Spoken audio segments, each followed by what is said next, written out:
سابق گورنر محمود سرور صاحب نے یہ فرمایا کہ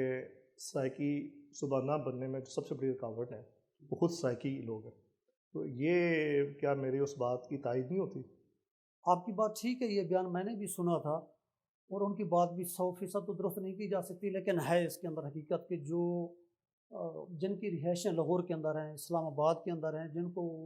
وہاں کے لوگوں سے کوئی سروکار نہیں ہے، وہ صرف ووٹ لینے کے لیے جاتے ہیں، اور ووٹ لینے کے بعد وہ اسلام آباد میں مقیم ہو جاتے ہیں یا لاہور میں مقیم ہو جاتے ہیں، تو میرے خیال میں ان کو ضرورت ہی نہیں ہے، ان کے بچے دوسرے باہر ملکوں میں پڑھ رہے ہیں، تو ان کو کیا لگے سرائیکی صوبے کے ساتھ؟ تو اس طرح کے بھی ہیں ارکان پارلیمنٹ، مطلب ان کی بات کی تائید کی جا سکتی ہے، یہ نہیں کہ 100% ایسے ہے، لیکن اس کے اندر کوئی 5-10% لوگ ہو سکتے ہیں اس طرح کے۔ جیسے آپ نہیں سمجھتے کہ پنجاب کے ساتھ کیا اس پنجاب کے اندر اتنی وسط قلبی ہے کہ سرائیکی بولنے والے، وصیت سے تعلق رکھنے والے ہر نمایاں پوزیشن پہ موجود ہیں، چاہے سیاست ہو، چاہے اسٹیبلشمنٹ ہو، چاہے اپنا بزنس ہو؟